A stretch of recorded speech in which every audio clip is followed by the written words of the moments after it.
ਸਾਹਿਬ ਜੀ। ਸਤਨਾਮ ਵਾਹਿਗੁਰੂ ਸਾਹਿਬ ਜੀ। ਸੁਣੀ ਅਰਦਾਸ ਸੁਆਮੀ ਮੇਰਾ, ਸਰਬ ਕਲਾ ਵਣਿਆਈ। ਪ੍ਰਗਟ ਭਈ ਸਗਲੇ ਜੁਗ ਅੰਤਰ, ਗੁਰੂ ਨਾਨਕ ਕੀ ਵਡਿਆਈ।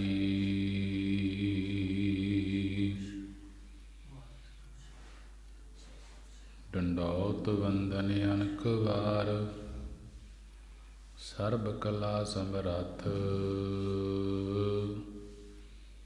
ਡੋਲਨ ਤੇ ਰਾਖੋ ਪ੍ਰਭੂ, ਨਾਨਕ ਦੇ ਕਰ ਹੱਥ। ਫਿਰਤ ਫਿਰਤ ਪ੍ਰਭ ਆਇਆ, ਪਰਿਆ ਤੋ ਸਰਣਾਏ। ਨਾਨਕ ਕੀ ਪ੍ਰਭ ਬੇਨਤੀ, ਆਪਣੀ ਭਗਤੀ ਲਾਏ। ਵਾਹਿਗੁਰੂ ਜੀ ਕਾ ਖਾਲਸਾ, ਵਾਹਿਗੁਰੂ ਜੀ ਕੀ ਫਤਿਹ। ਸਾਹਿਬ ਸ੍ਰੀ ਗੁਰੂ ਗ੍ਰੰਥ ਸਾਹਿਬ ਮਹਾਰਾਜ ਜੀ ਦਾ ਕੋਟਾਨ ਕੋਟ ਸ਼ੁਕਰਾਨਾ ਹੈ ਕਿ ਗੁਰੂ ਨੇ ਬੜੀ ਹੀ ਰਹਿਮਤ ਕਿਰਪਾ ਕੀਤੀ ਹੈ। ਸੰਗਤਾਂ ਨੂੰ ਅੰਮ੍ਰਿਤ ਵੇਲੇ ਦੇ ਖੁੱਲ੍ਹੇ ਦਰਸ਼ਨ ਦੀਦਾਰੇ ਬਖਸ਼ੇ ਹਨ। ਆਓ ਅੰਮ੍ਰਿਤ ਵੇਲੇ ਦੀ ਸੰਭਾਲ ਕਰਦੇ ਹੋਏ, ਗੁਰੂ ਦਰਬਾਰ ਦੇ ਅੰਦਰ ਹਾਜ਼ਰੀਆਂ ਭਰਦੇ ਹੋਏ, ਗੁਰੂ ਗ੍ਰੰਥ ਸਾਹਿਬ ਮਹਾਰਾਜ ਜੀ ਨੂੰ ਸੀਸ ਝੁਕਾਉਂਦੇ ਹੋਏ, ਸਾਰੀ ਸੰਗਤ ਗੱਜ ਕੇ ਫਤਿਹ ਬੁਲਾਉਣਾ ਕਰੀਏ ਜੀ। ਵਾਹਿਗੁਰੂ ਜੀ ਕਾ ਖਾਲਸਾ, ਵਾਹਿਗੁਰੂ ਜੀ ਕੀ ਫਤਿਹ। ਸਾਹਿਬ ਸ੍ਰੀ ਗੁਰੂ ਗ੍ਰੰਥ ਸਾਹਿਬ ਮਹਾਰਾਜ ਜੀ ਦੀ ਅਪਾਰ ਰਹਿਮਤ ਸਦਕਾ ਧੰਨ ਧੰਨ ਸਾਹਿਬ ਸ੍ਰੀ ਗੁਰੂ ਨਾਨਕ ਦੇਵ ਮਹਾਰਾਜ ਜੀ ਦੇ ਅਵਤਾਰ ਧਾਰਨ ਦੀ ਸਾਖੀ। ਸਾਖੀਆਂ ਪੂਰਵਕ ਗੁਰੂ ਨਾਨਕ ਦੇਵ ਮਹਾਰਾਜ ਜੀ ਨੇ ਜਦ ਅਵਤਾਰ ਧਾਰਨਾ ਕੀਤਾ ਸੀ, ਉਸ ਬਾਰੇ ਕੱਲ੍ਹ ਵਿਚਾਰ ਹੋਈ ਹੈ। ਗੁਰੂ ਨਾਨਕ ਦੇਵ ਮਹਾਰਾਜ ਜੀ ਦੀ ਜੋ ਵਿਚਾਰ ਹੈ ਸਾਖੀ ਪੂਰਵਕ, ਗੁਰਪੂਰਬ ਆ ਰਿਹਾ ਹੈ 17 ਤਰੀਕ ਦਾ।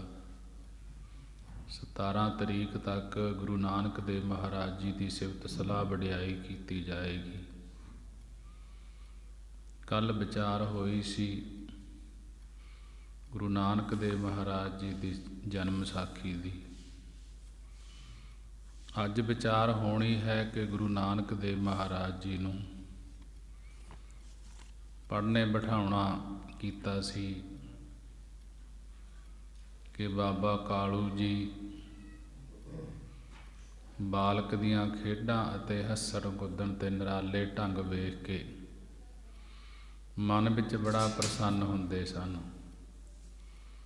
ਗੁਰੂ ਨਾਨਕ ਦੇਵ ਮਹਾਰਾਜ ਜੀ ਦੀਆਂ ਖੇਡਾਂ ਅਤੇ ਹੱਸਣ ਕੁੱਦਣ ਦੇ ਨਿਰਾਲੇ ਢੰਗ ਵੇਖ ਕੇ ਬਾਬਾ ਕਾਲੂ ਜੀ ਬੜੇ ਖੁਸ਼ ਹੁੰਦੇ ਸਨ, ਕਿਉਂਕਿ ਜਿਵੇਂ ਸੰਸਾਰ ਦੇ ਵਿੱਚ ਬੱਚੇ ਨੂੰ ਬੱਚੇ ਦਾ ਮਾਤਾ ਪਿਤਾ ਉਸ ਦੀਆਂ ਖੇਡਾਂ ਦੇਖ ਕੇ ਪ੍ਰਸੰਨ ਹੁੰਦਾ ਹੈ, ਖੁਸ਼ ਹੁੰਦਾ ਹੈ।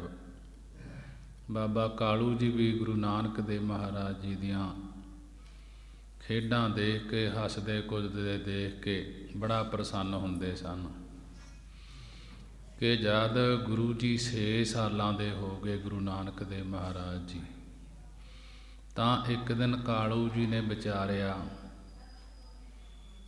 ਕਿ ਇਹ ਬਾਲਕ ਹੁਣ ਪੜ੍ਹਨ ਦੇ ਯੋਗ ਹੋ ਗਿਆ ਹੈ।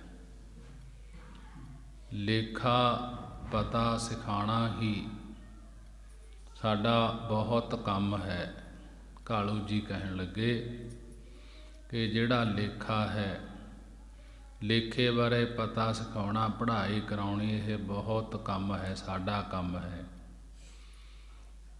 ਤੇ ਪਾਦੇ ਪਾਸ ਇਸ ਨੂੰ ਬਿਠਾ ਦੇਈਏ, ਇਹ ਵੀ ਮੇਰੇ ਵਾਂਗੂ ਲੇਖੇ ਵਿੱਚ ਸਿਆਣਾ ਹੋ ਜੇ। ਕਾਲੂ ਜੀ ਕਹਿਣ ਲੱਗੇ, ਕਿਉਂਕਿ ਪਟਵਾਰੀ ਸਨ ਉਸ ਸਮੇਂ। ਸਿਆਣੇ ਕਹਿੰਦੇ ਹਨ ਕਿ ਜਿਹੜਾ ਪਿਤਾ ਆਪਣੇ ਬੱਚਿਆਂ ਨੂੰ ਵਿੱਦਿਆ ਨਹੀਂ ਪੜ੍ਹਾਉਂਦਾ, ਉਹ ਪਿਤਾ ਆਪਣੇ ਬੱਚਿਆਂ ਦਾ ਦੁਸ਼ਮਣ ਹੈ। ਕਿਉਂਕਿ ਵਿੱਦਿਆ ਤੋਂ ਬਿਨਾਂ ਅਕਲ ਨਹੀਂ ਆਉਂਦੀ ਤੇ ਜਗਤ ਵਿੱਚ ਸੋਭਾ ਨਹੀਂ ਪਾਉਂਦਾ। ਅਨਪੜ੍ਹ ਬੱਚੇ ਭੋਲੇ ਸੁਭਾਅ ਵਾਲੇ ਸਿੱਧੇ ਸਾਧੇ ਹੀ ਰਹਿੰਦੇ ਹਨ ਤੇ ਉਹ ਧਨ ਨਹੀਂ ਕਮਾ ਸਕਦੇ। ਜਿਹੜੇ ਅਨਪੜ੍ਹ ਰਹਿੰਦੇ ਹਨ, ਭੋਲੇ ਭਾਲੇ ਰਹਿੰਦੇ ਹਨ ਸੰਸਾਰ ਦੇ ਵਿੱਚ, ਕਿਉਂਕਿ ਉਸ ਨੂੰ ਕਿਸੇ ਤਰ੍ਹਾਂ ਦੀ ਸਿਆਣੀ ਗੱਲ ਦੀ ਸਮਝ ਹੀ ਨਹੀਂ ਰਹਿੰਦੀ। ਜਿਹੜਾ ਪੜ੍ਹਦਾ ਨਹੀਂ, ਪੜ੍ਹਾਈ ਨਹੀਂ ਕਰਦਾ, ਵਿੱਦਿਆ ਪ੍ਰਾਪਤ ਨਹੀਂ ਕਰਦਾ।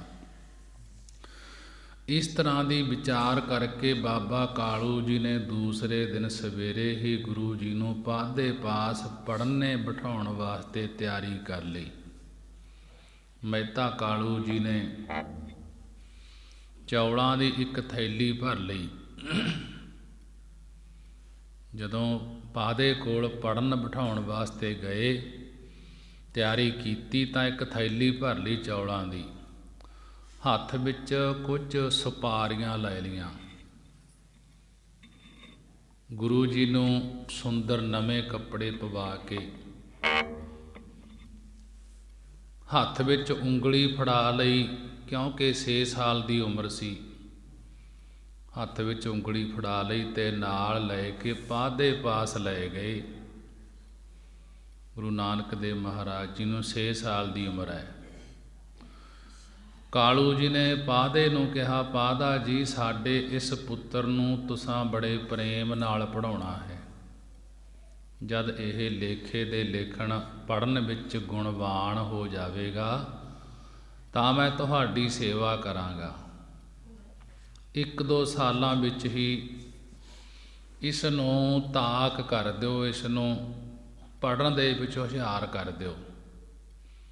ਇਸ ਤਰ੍ਹਾਂ ਗੁਰੂ ਜੀ ਨੂੰ ਪਾਦੇ ਪਾਸ ਬਿਠਾ ਕੇ ਪਾਦੇ ਨੂੰ ਚੰਗੀ ਤਰ੍ਹਾਂ ਪੜ੍ਹਾਉਣ ਦੀ ਪੱਕੀ ਕਰਕੇ ਮਹਿਤਾ ਕਾਲੂ ਜੀ ਘਰ ਆ ਗਏ। ਪਾਦੇ ਨੇ, ਪੜ੍ਹਾਉਣ ਵਾਲੇ ਨੇ ਬੜੀ ਪ੍ਰਸੰਨਤਾ ਨਾਲ ਪਹਿਲਾਂ ਵਿੱਦਿਆ ਦਾਤੀ ਸਰਸਵਤੀ ਦੀ ਆਰਾਧਨਾ ਕੀਤੀ। ਜਿਵੇਂ ਆਪਾਂ ਅਰਦਾਸਾਂ ਕਰਦੇ ਹਾਂ, ਪਾਦੇ ਨੇ ਬੜੀ ਪ੍ਰਸੰਨਤਾ ਨਾਲ ਪਹਿਲਾਂ ਵਿੱਦਿਆ ਦਾਤੀ ਸਰਸਵਤੀ ਦੀ ਆਰਾਧਨਾ ਕੀਤੀ ਅਤੇ ਫਿਰ ਗੁਰੂ ਜੀ ਨੂੰ ਗਿਣਤੀ ਪੜ੍ਹਾਉਣੀ ਆਰੰਭ ਕੀਤੀ। ਪਾਦਾ ਜਿਸ ਤਰ੍ਹਾਂ ਅੱਗੇ ਅੱਗੇ ਬੋਲਦਾ ਜਾਂਦਾ, ਉਸੇ ਤਰ੍ਹਾਂ ਹੀ ਗੁਰੂ ਜੀ ਪਿੱਛੇ ਪੜ੍ਹੀ ਜਾਂਦੇ। ਪਾਦਾ ਗੁਰੂ ਜੀ ਨੂੰ ਇਸ ਤਰ੍ਹਾਂ ਸਰਲ ਪੜ੍ਹਦਾ ਦੇਖ ਕੇ ਬੜਾ ਪ੍ਰਸੰਨ ਹੋਇਆ, ਖੁਸ਼ ਹੋਇਆ। ਜਦ ਬੱਚਾ ਪੂਰਾ ਹੁਸ਼ਿਆਰ ਹੋਵੇ ਪੜ੍ਹਨ ਦੇ ਵਿੱਚ ਤਾਂ ਬੱਚੇ ਦਾ ਟੀਚਰ ਵੀ ਖੁਸ਼ ਹੁੰਦਾ ਹੈ ਕਿ ਆਪਣਾ ਵੀ ਨਾਂ ਨਿਕਲੂਗਾ, ਇਹ ਬੜਾ ਪੜ੍ਹੂਗਾ, ਚੰਗਾ ਪੜ੍ਹੂਗਾ। ਮਨ ਵਿੱਚ ਅਨੁਮਾਨ ਲਾਇਆ ਪਾਦੇ ਨੇ ਕਿ ਇਹ ਬਾਲਕ ਬੜਾ ਸਿਆਣਾ ਮਾਲੂਮ ਹੁੰਦਾ ਹੈ, ਕਿ ਇਹ ਬਾਲਕ ਹੈ, ਜਿਹੜਾ ਬੱਚਾ ਹੈ ਬੜਾ ਸਿਆਣਾ ਹੈ, ਇਹ ਛੇਤੀ ਪੜ੍ਹ ਜਾਏਗਾ। ਅਤੇ ਮਹਿਤਾ ਕਾਲੂ ਖੁਸ਼ ਹੋ ਕੇ ਮੈਨੂੰ ਬਹੁਤ ਧਨ ਦੇਵੇਗਾ, ਕਿਉਂਕਿ ਪਟਵਾਰੀ ਹੈ, ਪੈਸਾ ਦੇਗਾ। ਇਸ ਤਰ੍ਹਾਂ ਪ੍ਰਸੰਨਤਾ ਨਾਲ ਜੋ ਕੁਝ ਪਾਦੇ ਨੇ ਸਾਰਾ ਦਿਨ ਪੜ੍ਹਾਇਆ ਗੁਰੂ ਨਾਨਕ ਦੇਵ ਮਹਾਰਾਜ ਜੀ ਨੂੰ। ਉਹ ਆਪ ਜੀ ਨੇ ਸੰਧਿਆ ਸਮੇਂ ਘਰ ਜਾ ਕੇ ਸਭ ਕੁਝ ਮਾਤਾ ਜੀ ਨੂੰ ਜਵਾਨੀ ਸੁਣਾ ਦਿੱਤਾ ਤੇ ਮਾਤਾ ਜੀ ਵੀ ਬੜੇ ਪ੍ਰਸੰਨ ਹੋਏ, ਖੁਸ਼ ਹੋਏ। ਦੂਸਰੇ ਦਿਨ ਸਵੇਰੇ ਮਹਿਤਾ ਕਾਲੂ ਜੀ ਫੇਰ ਗੁਰੂ ਜੀ ਨੂੰ ਪਾਦੇ ਪਾਸ ਲੈ ਗਏ, ਕਿ ਜਿਵੇਂ ਆਪਾਂ ਬੱਚੇ ਨੂੰ ਕਈ ਦਿਨ ਸਕੂਲ ਛੱਡਣ ਜਾਂਦੇ ਹਾਂ, ਇਸੇ ਤਰ੍ਹਾਂ ਮਹਿਤਾ ਕਾਲੂ ਜੀ ਫੇਰ ਗੁਰੂ ਜੀ ਨੂੰ ਪਾਦੇ ਪਾਸ ਲੈ ਗਏ ਤੇ ਆਪਣੇ ਵੱਲੋਂ ਇਸ ਗੱਲ ਦੀ ਬੜੀ ਖੁਸ਼ੀ ਪ੍ਰਗਟ ਕੀਤੀ। ਪਾਦੇ ਕਾਲੂ ਜੀ ਨੇ ਕਹਿਣ ਲੱਗੇ, ਪਾਦਾ ਜੀ, ਜੋ ਕੁਝ ਤੁਸੀਂ ਪੜ੍ਹਾਇਆ ਸੀ ਉਹ ਸਭ ਕੁਝ ਨਾਨਕ ਨੇ ਘਰ ਜਾ ਕੇ ਸੁਣਾਇਆ ਹੈ। ਤੁਹਾਡੀ ਪਾਦਾ ਜੀ ਬੜੀ ਕਿਰਪਾ ਹੈ ਇਸ ਬੱਚੇ ਤੇ। ਨਾਨਕ ਨੂੰ ਇਸੇ ਤਰ੍ਹਾਂ ਹੀ ਪਿਆਰ ਨਾਲ ਪੜ੍ਹਾਉਣਾ ਕਰਿਓ।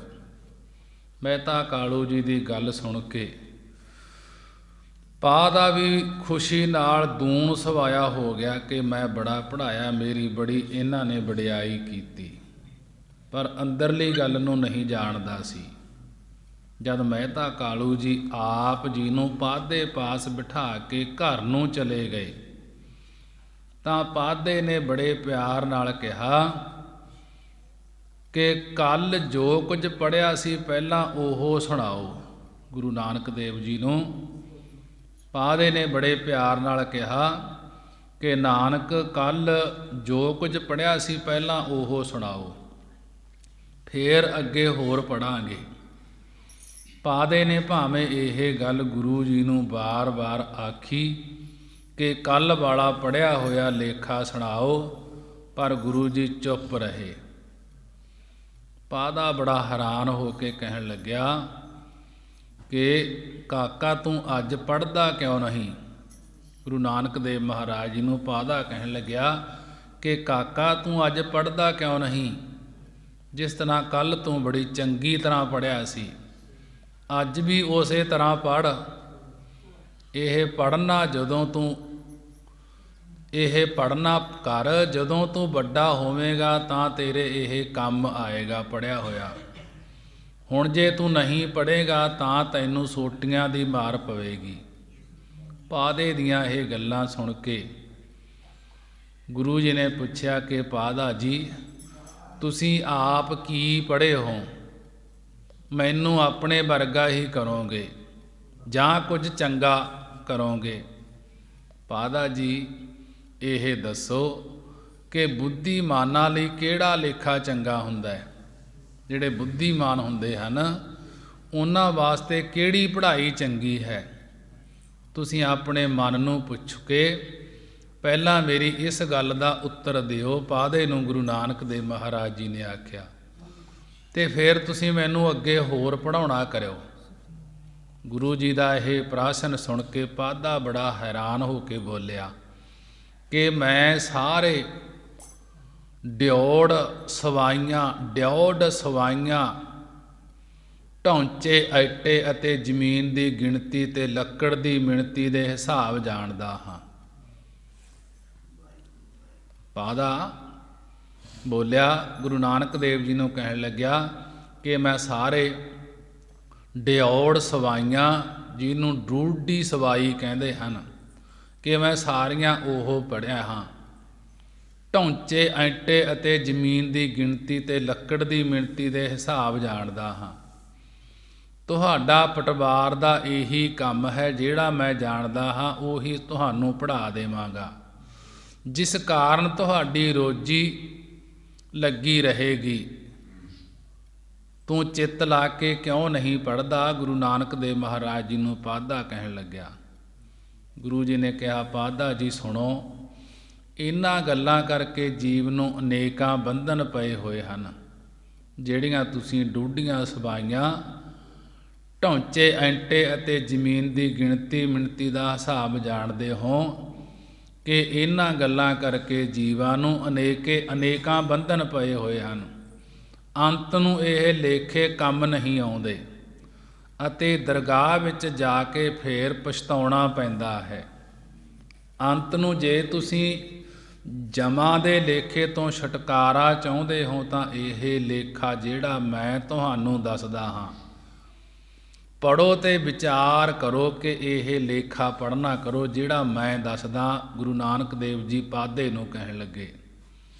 ਪਾਦੇ ਨੇ ਕਿਹਾ, ਭਲਾ ਉਹ ਕਿਹੜਾ ਲੇਖਾ ਹੈ, ਮੈਨੂੰ ਸੁਣਾਓ। ਤਦ ਸਤਿਗੁਰੂ ਜੀ ਬੋਲੇ, ਸ੍ਰੀ ਰਾਗ ਮਹੱਲਾ ਪਹਿਲਾ। ਜਾਲ ਮੋਹ ਘਸ ਮਸ ਕਰ, ਮਤ ਕਾਗਦ ਕਰ ਸਾਰ। ਭਾਉ ਕਲਮ ਕਰ ਚਿੱਤ ਲਿਖਾਰੀ, ਗੁਰ ਪੁੱਛ ਲਿਖ ਵਿਚਾਰ। ਲਿਖ ਨਾਮ ਸਲਾਹ ਲਿਖ, ਲਿਖ ਅੰਤ ਨਾ ਪਾਰਾਵਾਰ। ਬਾਬਾ ਇਹੋ ਲੇਖਾ ਲਿਖ ਜਾਣ, ਜਿੱਥੈ ਲੇਖਾ ਮੰਗੀਐ ਤਿੱਥੈ ਹੋਏ ਸੱਚਾ ਨੀਸਾਨ ਰਹਾਓ। ਗੁਰੂ ਨਾਨਕ ਦੇਵ ਮਹਾਰਾਜ ਜੀ ਨੇ ਇਹ ਗੁਰਬਾਣੀ ਦੀਆਂ ਪੰਕਤੀਆਂ ਬੋਲ ਕੇ ਪਾਧੇ ਨੂੰ ਕਿਹਾ ਕਿ ਹੇ ਪਾਧਾ ਜੀ, ਇਸਤਰੀ ਪੁੱਤਰ ਤੇ ਪਦਾਰਥਾਂ ਦੇ ਮੋਹ ਨੂੰ ਸਾੜ ਕੇ ਸ਼ਾਹੀ ਬਣਾਉਣਾ ਕਰੋ। ਸ਼ਾਹੀ ਬਣਾਓ। ਜਾਲ ਮੋਹ ਘਸ ਮਸ ਕਰ ਮਤ ਕਾਗਦ ਕਰ ਸਾਰ ਕੇ ਸ੍ਰੇਸ਼ਟ ਬੁੱਧੀ ਦਾ ਕਾਗਜ਼ ਕਰੋ। ਪ੍ਰੇਮ ਦੀ ਕਲਮ ਕਰਕੇ ਆਪਣੇ ਮਨ ਨੂੰ ਲਿਖਾਰੀ ਕਰੋ ਅਤੇ ਗੁਰੂ ਨੂੰ ਪੁੱਛ ਕੇ ਸੱਚੇ ਨਾਮ ਦੀ ਉਸਤਤੀ ਲਿਖੋ। ਗੁਰ ਪੁੱਛ ਲਿਖ ਵਿਚਾਰ ਕਿ ਗੁਰੂ ਨੂੰ ਪੁੱਛ ਕੇ ਸੱਚੇ ਨਾਮ ਦੀ ਉਸਤਤੀ ਲਿਖੋ। ਜਿਸ ਦਾ ਪਾਰਾਵਾਰ ਨਹੀਂ ਹੈ ਕਿ ਹੇ ਭਾਈ, ਜੇ ਤੂੰ ਲਿਖਣਾ ਹੀ ਹੈ ਤਾਂ ਲਿਖ ਨਾਮ ਸਲਾਹ, ਲਿਖ ਅੰਤ ਨਾ ਪਾਰਾਵਾਰ, ਕਿ ਇਹ ਲੇਖਾ ਸੱਚੇ ਨਾਮ ਦੀ ਬੇਅੰਤਤਾ ਦੇ ਗੁਣਾ ਮਹਿਮਾ ਨੂੰ ਲਿਖਣਾ ਕਰ ਸਿੱਖ। ਇਹ ਲੇਖਾ ਐਸਾ ਹੈ ਕਿ ਜਿੱਥੇ ਅੰਤ ਸਮੇਂ ਲੇਖਾ ਮੰਗਿਆ ਜਾਣਾ ਹੈ ਉੱਥੇ ਇਹ ਸੱਚਾ ਪਰਵਾਨਾ ਹੁੰਦਾ ਹੈ। ਗੁਰੂ ਜੀ ਪਾਸੋਂ ਇਹ ਵਿਚਾਰ ਸੁਣ ਕੇ ਪਾਧਾ ਅਚਰਜ ਹੋ ਗਿਆ। ਅਚਰਜ ਹੋ ਕੇ ਮਨ ਵਿੱਚ ਕਹਿਣ ਲੱਗਿਆ ਕਿ ਇਹ ਬਾਲਕ ਹੋਰਨਾਂ ਬਾਲਕਾਂ ਵਰਗਾ ਨਹੀਂ ਹੈ। ਇਹ ਕੋਈ ਸ਼ਕਤੀਵਾਨ ਬਾਲਕ ਹੈ ਜਿਸ ਨੂੰ ਐਡਾ ਗਿਆਨ ਹੈ। ਫਿਰ ਪਾਧੇ ਨੇ ਪੁੱਛਿਆ ਗੁਰੂ ਨਾਨਕ ਦੇਵ ਮਹਾਰਾਜ ਜੀ ਨੂੰ ਕਿ ਜੋ ਕੁਝ ਤੁਸਾਂ ਕਿਹਾ ਹੈ ਇਹ ਤਾਂ ਹੈ ਤਾਂ ਸੱਚ, ਪਰ ਜਿਹੜੇ ਨਾਮ ਜਪਣ ਵਾਲੇ ਹਨ ਉਹਨਾਂ ਨੂੰ ਰੋਟੀ ਕੱਪੜੇ ਦੀ ਥੋੜ ਹੀ ਰਹਿੰਦੀ ਹੈ। ਜਿਹੜੇ ਨਾਮ ਜਪਣ ਵਾਲੇ ਨਾ ਕਿ ਉਹਨਾਂ ਨੂੰ ਰੋਟੀ ਕੱਪੜੇ ਦੀ ਥੋੜ ਹੀ ਰਹਿੰਦੀ ਹੈ, ਗਰੀਬੀ ਦੀ ਹਾਲਤ ਵਿੱਚ ਹੀ ਵੇਖੇ ਜਾਂਦੇ ਹਨ। ਪਾਧਾ ਕਹਿਣ ਲੱਗਿਆ ਗੁਰੂ ਨਾਨਕ ਦੇਵ ਜੀ ਨੂੰ ਕਿ ਮਰਨਾ ਵੀ ਸਭ ਦਾ ਇੱਕਸਾਰ ਹੀ ਹੁੰਦਾ ਹੈ।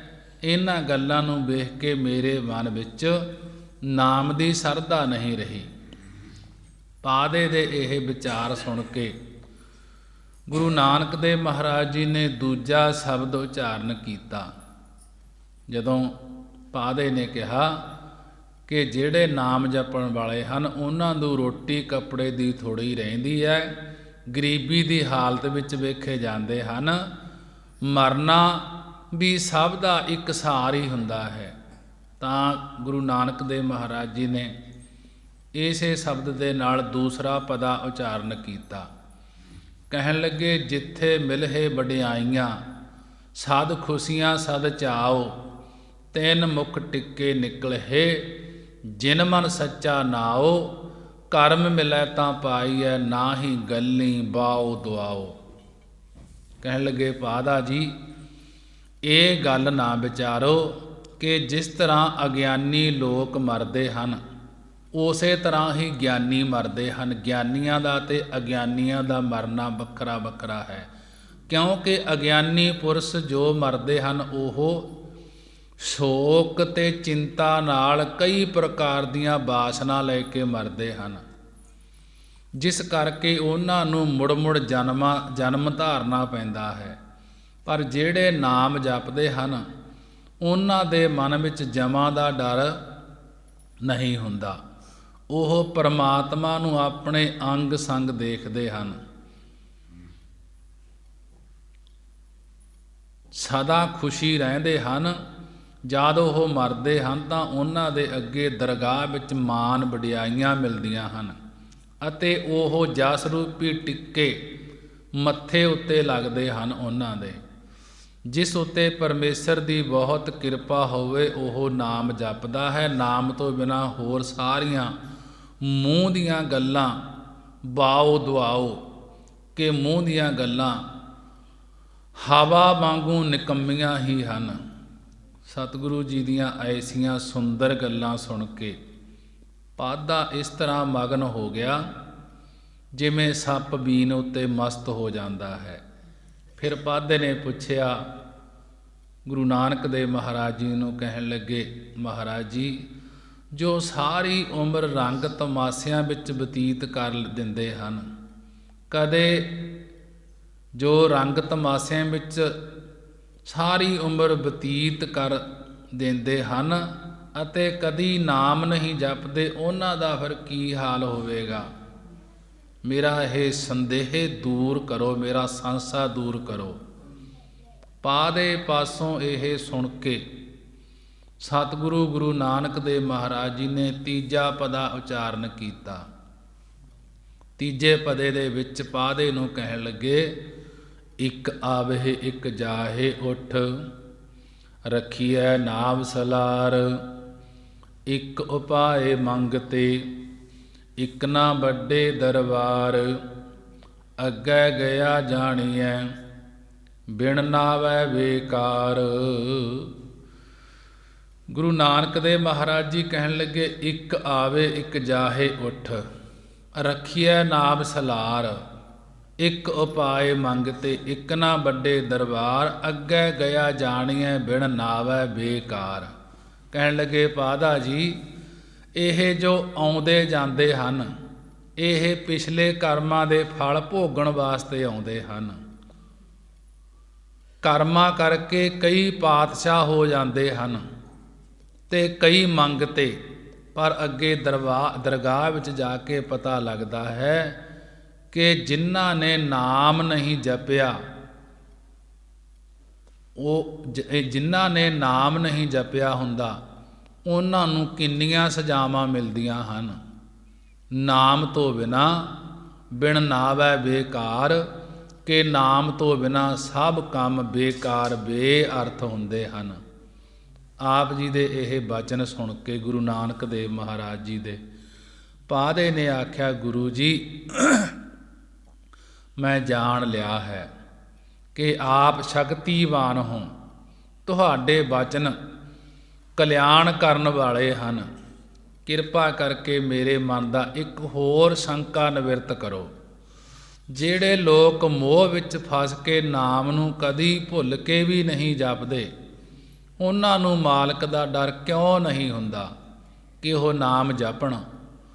ਵਿਸ਼ੇ ਵਿਕਾਰਾਂ ਵਿੱਚ ਲੱਗ ਕੇ ਪੁਰਸ਼ ਭਜਨ ਸਿਮਰਨ ਭੁੱਲ ਕੇ ਵੀ ਨਹੀਂ ਕਰਦਾ। ਇਸਤਰੀ ਪੁਰਖ ਅਤੇ ਧਨ ਦੌਲਤ ਵਿੱਚ ਹੀ ਉਹਨਾਂ ਦੀ ਬਿਰਤੀ ਲੱਗੀ ਰਹਿੰਦੀ ਹੈ। ਪਾਦੇ ਦੇ ਇਹ ਬਚਨ ਸੁਣ ਕੇ ਗੁਰੂ ਜੀ ਨੇ ਚੌਥਾ ਪਦਾ ਉਚਾਰਨ ਕੀਤਾ, ਭੈ ਤੇਰੇ ਡਰ ਆਗਲਾ, ਖਪ ਖਪ ਸਿੱਝੈ ਦੇਹ, ਨਾਵ ਜਿਨ੍ਹਾਂ ਸੁਲਤਾਨ ਖਾਨ, ਹੁੰਦੇ ਡਿਠੇ ਖੇਹੇ, ਨਾਨਕ ਉੱਠੀ ਚੱਲਿਆ, ਸਭ ਕੂੜੇ ਟੁੱਟੇ ਨੇਹੇ। ਗੁਰੂ ਨਾਨਕ ਦੇਵ ਮਹਾਰਾਜ ਜੀ ਨੇ ਚੌਥਾ ਪਦਾ ਉਚਾਰਨ ਕਰਕੇ ਪਾਦੇ ਨੂੰ ਉਪਦੇਸ਼ ਦੇਣਾ ਕੀਤਾ। ਜੋ ਪਾਦੇ ਨੇ ਪ੍ਰਸ਼ਨ ਕੀਤਾ ਸੀ ਕਿ ਜਿਹੜੇ ਲੋਕ ਮੋਹ ਵਿੱਚ ਫਸ ਕੇ ਨਾਮ ਨੂੰ ਕਦੇ ਭੁੱਲ ਕੇ ਵੀ ਨਹੀਂ ਜਪਦੇ, ਉਹਨਾਂ ਨੂੰ ਮਾਲਕ ਦਾ ਡਰ ਕਿਉਂ ਨਹੀਂ ਹੁੰਦਾ ਕਿ ਉਹ ਨਾਮ ਜਪਣ? ਤਾਂ ਗੁਰੂ ਨਾਨਕ ਦੇਵ ਮਹਾਰਾਜ ਜੀ ਕਹਿਣ ਲੱਗੇ, ਭੈ ਤੇਰਾ ਡਰ ਅਗਲਾ, ਖਬ ਖਬ ਸਿੱਝੈ ਦੇਹ। ਪਰਮਾਤਮਾ ਤਾਂ ਇਹਨਾਂ ਨੂੰ ਰਾਤ ਦਿਨ ਦੁੱਖ ਭੁੱਖ ਦੁਆਰਾ ਡਰਾਉਂਦਾ ਹੈ। ਭੈ ਡਰ ਅਗਲਾ, ਕਿ ਪਰਮਾਤਮਾ ਤਾਂ ਇਹਨਾਂ ਨੂੰ ਰਾਤ ਦਿਨ ਦੁੱਖ ਭੁੱਖ ਦੁਆਰਾ ਡਰਾਉਂਦਾ ਹੈ, ਪਰ ਇਹ ਮੰਦੀ ਬੁੱਧੀ ਵਾਲਾ ਹੋਣ ਕਰਕੇ ਉਸ ਨੂੰ ਭੁਲਾ ਦਿੰਦਾ ਹੈ। ਛਿਨ ਛਿਨ ਕਰਕੇ ਉਮਰ ਬੀਤਦੀ ਜਾਂਦੀ ਹੈ। ਖਪ ਖਪ ਸਿੱਝੈ ਦੇਹ, ਕਿ ਇਹਦੀ ਖਪਦੇ ਖਪਦੇ ਦੀ ਇਹ ਜਿਹੜੀ ਉਮਰ ਹੈ ਬੀਤਦੀ ਜਾਂਦੀ ਹੈ ਅਤੇ ਸਰੀਰ ਦੀ ਦਸ਼ਾ ਬਦਲਦੀ ਜਾਂਦੀ ਹੈ। ਪਰ ਇਹ ਵਿਸ਼ੇ ਵਿਕਾਰਾਂ ਵਿੱਚ ਲੱਗ ਕੇ ਇੱਧਰ ਧਿਆਨ ਹੀ ਨਹੀਂ ਦਿੰਦਾ। ਸਰੀਰ ਅਤੇ ਧਨ ਦਾ ਜੋ ਝੂਠਾ ਮੋਹ ਹੈ, ਇਹਨਾਂ ਦੋਹਾਂ ਨੂੰ ਛੱਡ ਕੇ ਤੁਰ ਜਾਂਦਾ ਹੈ। ਇਸ ਦਾ ਕੋਈ ਚਾਰਾ ਨਹੀਂ ਚੱਲਦਾ। ਇਸ ਵਾਸਤੇ ਇਸ ਨੇ ਮਨੁੱਖਾ ਜਨਮ ਦੀ ਬਾਜੀ ਹਾਰ ਦਿੱਤੀ ਹੈ। ਉਹ ਕੋਈ ਵੀ ਇਸ ਦੇ ਅੱਗੇ ਨਹੀਂ ਜਾਂਦਾ। ਗਿਆਨਹੀਨ ਪੁਰਸ਼ ਅਗਿਆਨ ਕਰਕੇ ਆਪਣੀ ਮੌਤ ਨਹੀਂ ਜਾਣਦਾ। ਜਿਸ ਤਰ੍ਹਾਂ ਅੱਖਾਂ ਤੋਂ ਹੀਣਾ ਅਜਗਰ ਸੱਪ ਦੇ ਸਾਹਮਣੇ ਚਲਿਆ ਜਾਂਦਾ ਹੈ, ਅੱਖਾਂ ਤੋਂ ਹੀਣਾ ਜਿਸ ਨੂੰ ਦੀਂਦਾ ਨਹੀਂ, ਉਹ ਅਜਗਰ ਸੱਪ ਦੇ ਸਾਹਮਣੇ ਚਲਿਆ ਜਾਂਦਾ ਹੈ। ਇਸ ਤਰ੍ਹਾਂ ਹੀ ਅਗਿਆਨੀ ਮੌਤ ਦੇ ਸਾਹਮਣੇ ਚਲਿਆ ਜਾਂਦਾ ਹੈ, ਗਿਆਨ ਤੋਂ ਹੀਣਾ। ਜਿਸ ਪੁਰਸ਼ ਦੀ ਨਾਮ ਵਿੱਚ ਪ੍ਰੀਤੀ ਹੋਵੇਗੀ, ਉਹ ਤਾਨ ਧਨ ਦੀ ਝੂਠੀ ਪ੍ਰੀਤ ਨੂੰ ਤਿਆਗ ਕੇ ਨਾਮ ਸਿਮਰਨ ਵਿੱਚ ਲਿਵ ਲਾਵੇਗਾ ਅਤੇ ਅੰਤ ਉਸ ਨੂੰ ਮੁਕਤੀ ਪ੍ਰਾਪਤ ਹੋਵੇਗੀ। ਸਤਿਗੁਰੂ ਜੀ ਦੇ ਐਸੇ ਮੁਕਤੀ ਦਾਤਾ ਬਚਨ ਸੁਣ ਕੇ ਪਾਦੇ ਦੀ ਨਾਮ ਭਜਨ ਵਿੱਚ ਲਿਵ ਲੱਗ ਗਈ ਅਤੇ ਫਿਰ ਸਾਵਧਾਨ ਹੋ ਕੇ ਬੇਨਤੀ ਕੀਤੀ ਪਾਦੇ ਨੇ ਕਿ ਬਾਰੰਬਾਰ ਚਰਨਾਂ ਤੇ ਮੱਥਾ ਟੇਕ ਕੇ ਆਪਣੇ ਵੱਧ ਘੱਟ ਕਹਿਣ ਦੀ ਖਿਮਾ ਮੰਗੀ ਪਾਦੇ ਨੇ ਕਿ ਐਸੇ ਮੁਕਤੀ ਦਾਤਾ ਬਾਚਨ ਸੁਣ ਕੇ ਗੁਰੂ ਨਾਨਕ ਦੇਵ ਮਹਾਰਾਜ ਜੀ ਦੇ ਪਾਦੇ ਦੀ ਨਾਮ ਭਜਨ ਵਿੱਚ ਲਿਵ ਲੱਗ ਗਈ ਤੇ ਪਾਦਾ ਫਿਰ ਸਾਵਧਾਨ ਹੋ ਕੇ ਬੇਨਤੀ ਕੀਤੀ ਪਾਦੇ ਨੇ ਅਤੇ ਬਾਰੰਬਾਰ ਚਰਨਾਂ ਤੇ ਗੁਰੂ ਨਾਨਕ ਦੇਵ ਜੀ ਦੇ ਮੱਥਾ ਟੇਕ ਕੇ ਆਪਣੇ ਵੱਧ ਘੱਟ ਕਹਿਣ ਦੀ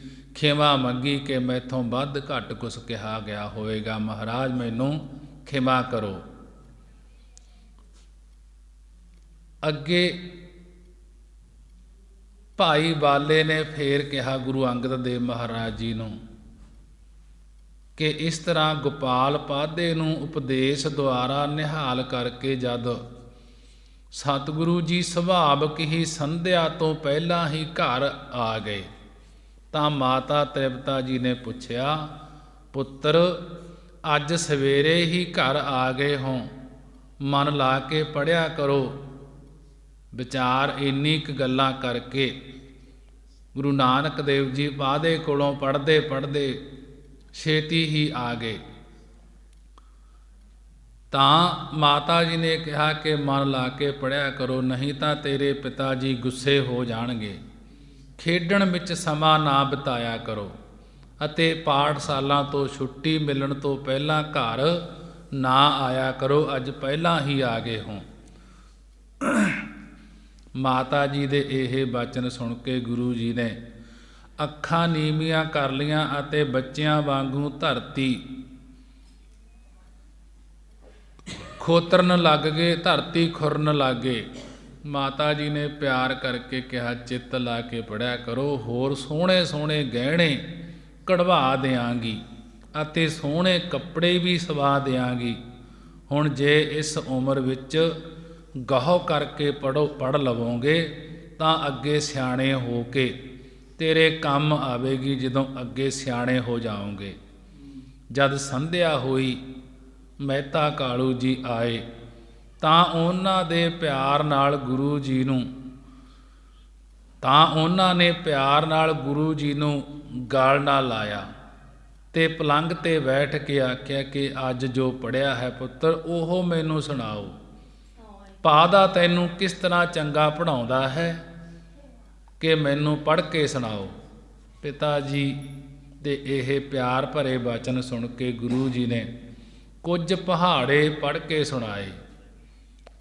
ਇੰਨੇ ਚਿਰ ਨੂੰ ਕੁਝ ਖੇਡਣ ਵਾਲੇ ਬਾਲਕ ਆ ਗਏ ਅਤੇ ਗੁਰੂ ਜੀ ਉੱਠ ਕੇ ਉਹਨਾਂ ਨਾਲ ਖੇਡਣ ਚਲੇ ਗਏ। ਚੰਦ ਦੀ ਚਾਨਣੀ ਵਿੱਚ ਸਾਰੇ ਬਾਲਕ ਗਲੀਆਂ ਵਿੱਚ ਖੇਡਣ ਲੱਗ ਪਏ। ਗੁਰੂ ਜੀ ਬਾਲਕਾਂ ਨਾਲ ਬੱਚਿਆਂ ਨਾਲ ਭਗਤੀ ਭਾਵ ਦੀਆਂ ਗੱਲਾਂ ਕਰਦੇ ਸਨ, ਜਿਨ੍ਹਾਂ ਨੂੰ ਪ੍ਰੇਮ ਨਾਲ ਸੁਣ ਕੇ ਬਾਲਕ ਬੜੇ ਪ੍ਰਸੰਨ ਹੁੰਦੇ ਸਨ, ਖੁਸ਼ ਹੁੰਦੇ ਸਨ ਜਦੋਂ ਭਗਤੀ ਭਾਵ ਦੀਆਂ ਗੱਲਾਂ ਕਰਦੇ ਸਨ। ਆਪ ਜੀ ਦੇ ਚਾਰ ਸਪੇਰੇ ਬਾਲਕ ਘੇਰਾ ਪਾ ਕੇ ਬੈਠ ਜਾਂਦੇ ਭਗਤੀ ਦੀਆਂ ਗੱਲਾਂ ਸੁਣਨ ਵਾਸਤੇ ਅਤੇ ਆਪ ਜੀ ਦੇ ਮਿੱਠੇ ਬਚਨਾਂ ਦੇ ਸੁਣਨ ਵਾਸਤੇ ਘਰ ਜਾਣਾ ਹੀ ਭੁੱਲ ਜਾਂਦੇ ਸਨ, ਟਾਈਮ ਤੋਂ ਲੇਟ ਹੋ ਜਾਂਦੇ ਸਨ। ਦੂਸਰੇ ਦਿਨ ਬਾਬਾ ਕਾਲੂ ਜੀ ਫੇਰ ਗੁਰੂ ਜੀ ਨੂੰ ਨਾਲ ਲੈ ਕੇ ਪਾਠਸ਼ਾਲਾ ਪਾਦੇ ਪਾਸ ਲੈ ਗਏ ਅਤੇ ਬੜੇ ਪ੍ਰੇਮ ਨਾਲ ਆਖਿਆ ਕਿ ਪਾਦਾ ਜੀ, ਇਸ ਨੂੰ ਧਿਆਨ ਨਾਲ ਪੜ੍ਹਾਇਆ ਕਰੋ, ਤੁਹਾਡੀ ਬੜੀ ਕਿਰਪਾ ਹੋਵੇਗੀ। ਅੱਗੇ ਪਾਦਾ ਜੀ ਨੇ ਕਿਹਾ, ਮਹਿਤਾ ਜੀ, ਇਹ ਤਾਂ ਆਪ ਹੀ ਵਿੱਦਿਆ ਵਿੱਚ ਪੂਰਨ ਹਨ, ਇਹ ਤਾਂ ਆਪ ਹੀ ਪੜ੍ਹੇ ਹੋਏ ਹਨ। ਇਹਨਾਂ ਤੋਂ ਜਿਹੜਾ ਵੱਧ ਪੜ੍ਹਿਆ ਹੋਵੇ ਉਹੀ ਇਹਨਾਂ ਨੂੰ ਪੜ੍ਹਾ ਸਕਦਾ ਹੈ। ਮੈਨੂੰ ਤਾਂ ਇਹਨਾਂ ਨੂੰ ਪੜ੍ਹਾਉਣ ਵਾਲਾ ਸੰਸਾਰ ਵਿੱਚ ਕੋਈ ਦਿਸਦਾ ਨਹੀਂ।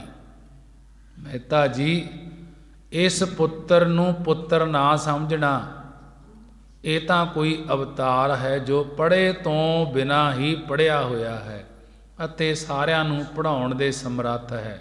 ਇਸ ਨੂੰ ਪੜ੍ਹਾਉਣ ਦਾ ਖਿਆਲ ਨਾ ਕਰੋ, ਇਹ ਤਾਂ ਸਾਰਿਆਂ ਨੂੰ ਪੜ੍ਹਾਉਣ ਵਾਲਾ ਹੈ।